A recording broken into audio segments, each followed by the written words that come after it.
Halo, saya Zara Aulia. Saya tinggal di kota Cilegon. Di sini saya akan membicarakan mengenai pentingnya merencanakan dan perencanaan yang matang-matang. Di mana di sini saya akan membicarakan perencanaan dan merencanakan ini terkait gorong-gorong. Hal ini termasuk pelayanan publik yang diberikan pada pemerintah untuk masyarakat. Di mana di sini mengenai gorong-gorong saya akan membicarakan dua tempat.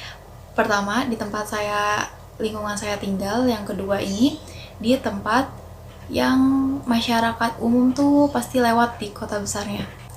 Di sini yang pertama saya akan membicarakan mengenai pentingnya merencanakan matang-matang mengenai proyek gorong-gorong. Di mana di sini saya akan membicarakan mengenai gorong-gorong yang ada di lingkungan saya. Ini pertama saya akan mengasih gambaran kepada kalian semua.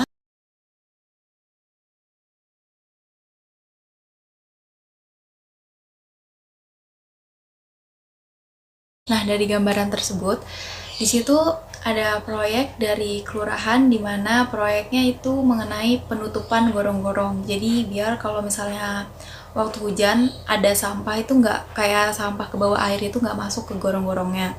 Jadi tidak menghambat air.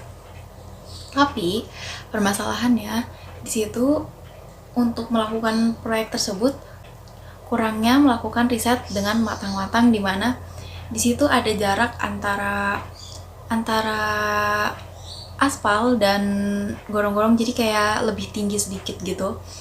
Nah, di situ membuat jalanan itu tuh nggak terlalu jalanan di tempat itu tuh nggak terlalu lebar gitu loh. Jadi kalau mobil lewat itu cuma dapat 2 mobil dan itu juga udah lumayan sempit gitu.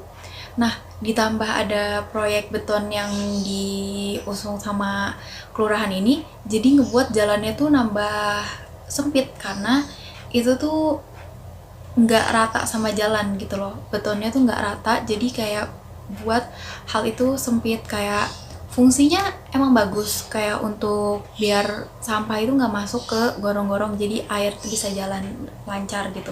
Tapi ada masalah baru, yaitu jadinya jalannya semakin sempit. Jadi kalau misalnya solusinya itu kalau misalnya mau melakukan suatu pembangunan proyek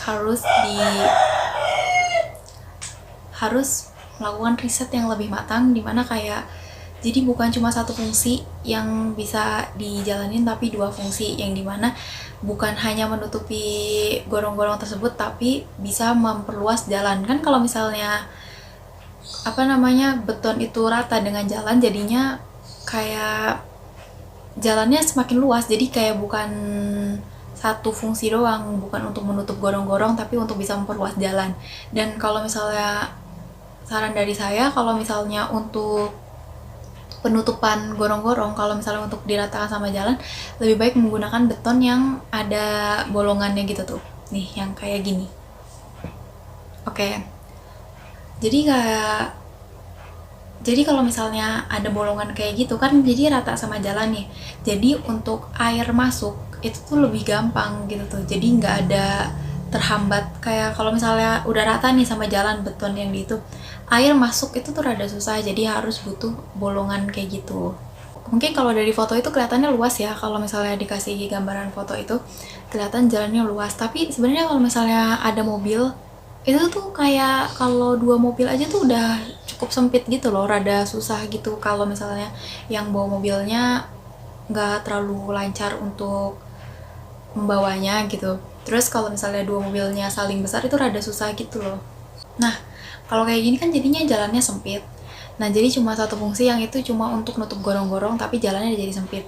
Dan jadinya uang yang udah dikeluarin sama kelurahan itu jadinya nggak kayak uang yang dikeluarin sama kelurahan itu jadi kurang efektif untuk proyek ini, karena udah ngeluarin duit untuk nutup gorong-gorong itu tapi jalannya jadi sempit. Nah, itu kan harus ada solusinya lagi kan, kayak harus dibenerin lagi kan biar jadi jalannya tuh nggak sempit untuk diperluas. Nah, itu kan butuh dana lagi, jadi harusnya dari awal melakukan risetnya lebih matang lagi, untuk bukan hanya untuk satu fungsi doang, kayak 2 fungsi. Jadi bukan hanya untuk menutup gorong-gorong tapi untuk memperluas jalan juga, jadi uang yang dikeluarkan itu bisa lebih efektif gitu kalau melakukan risetnya lebih matang. Nah, dalam hal kurangnya perencanaan yang matang ini bukan hanya menyebabkan gorong-gorong tersebut tuh kurang rata dengan jalan, tetapi dalam pembelian beton juga itu ada terjadinya kelebihan, tapi kelebihan yang terjadi ini bukan 1, 2, atau 3 beton, tetapi banyak sekali beton yang harusnya menutup gorong-gorong tapi tidak menutup gorong-gorong karena sudah tidak ada lahan lagi untuk menutup gorong-gorong itu. Jadinya beton-beton tersebut ditaruh saja di pinggir jalan. Nah, dari ujung jalan yang udah saya kasih fotonya itu sampai ke pohon mangga yang kalian lihat itu nggak ada selokannya, itu tuh cuma kayak tanah kosong doang. Jadi karena nggak ada got lagi dan itu masih ada sisa, jadi ya udah ditaruh di situ aja. Padahal di situ nggak ada got sama sekali. Jadinya kan itu lebih ngebuang-buang uang ya. Yang mana sebenarnya mungkin dana yang ada untuk kelebihan itu tuh masih bisa dipakai untuk hal lainnya yang lebih berguna lagi. Jadinya beton yang ada itu jadinya terbengkalai gitu aja kan. Nggak ada fungsinya sama sekali. Nggak nutup gorong-gorong, nggak ada fungsinya. Jadi cuma ditaruh aja di situ. Peran kelurahan untuk melakukan pelayanan publik ini udah cukup baik, tapi untuk kurang melakukan riset dalam hal suatu proyek itu jadinya kayak melakukan suatu proyek tapi membuang-buang dana gitu loh, karena proyek yang dihasilkan fungsinya kurang maksimal. Selanjutnya, yang kedua, di sini saya akan membicarakan jalan yang ada di depan, enggak di depan, jalan yang mau ke stasiun kereta api yang ada di Cilegon, yang berdekatan sama SMP 1. Pasti warga Cilegon pasti tahu jalan yang itu, yang kalau misalnya kalian juga pernah lewat nih, saya kasih gambarannya ya.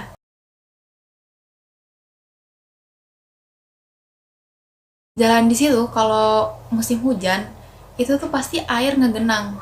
Kenapa ngegenang? Karena di situ nggak ada got. Nah, itu pentingnya merencanakan untuk adanya pembangunan got di situ. Kalau di bagian atasnya itu ada got di situ, tapi untuk di bagian yang genangan air itu, di situ nggak ada gotnya. Jadi kalau misalnya hujan, itu kalau bisa berhari-hari ngegenang di situ. Nah, kalian kan tadi lihat juga untuk jalannya di situ kan kayak ada bolongan gitu kan. Maksudnya jalannya kurang bagus di situ. Nah, kalau misalnya ada genangan air, kita tuh nggak tahu di situ tuh ada bolongan di bagian mananya gitu. Bagi sebagian orang yang sering lewat itu pasti tahu kan bolongannya di mana. Jadi dia bisa mewanti-wanti kalau jalan di situ rada hati-hati.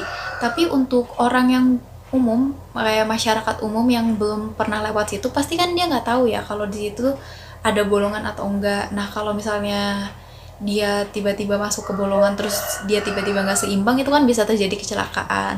Dan jadi sangat pentingnya untuk melakukan perencanaan pembuatan gorong-gorong di daerah tersebut, karena di situ benar-benar genangan airnya tuh kayak bisa berhari-hari gitu. Kalau misalnya panasnya kurang terik itu bisa berhari-hari. Misalnya hujan kemarin, besok-besokannya tuh masih ada air untuk ngegenang, karena lumayan, terus airnya tuh lumayan banyak juga tergantung dari debit air hujannya juga. Nah, untuk peran pemerintah Kota Cilegon sendiri, terkhusus untuk Bapeda Kota Cilegon, itu belum ada upaya sama sekali untuk kayak ada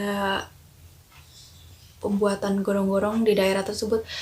Soalnya genangan air ini udah belum lama, maksudnya kayak udah cukup lama gitu, tapi belum ada rencana atau niatan untuk membuat gorong-gorong di daerah yang tergenang air tersebut. Nah, solusi yang bisa diberikan untuk menanggulangi genangan air yang terdapat di jalan menuju stasiun Kota Cilegon itu, membuat gorong-gorong di daerah genangan air tersebut atau drainase air. Jadi dimohon untuk pemerintah Kota Cilegon, terkhusus Bapeda Kota Cilegon, untuk melakukan perencanaan terkait pembuatan drainase air di daerah genangan air tersebut. Sekian penjelasan dari saya mengenai kurang maksimalnya pelayanan publik di daerah Kota Cilegon terkait dalam hal pembuatan gorong-gorong. Kurang lebihnya mohon maaf. Dah.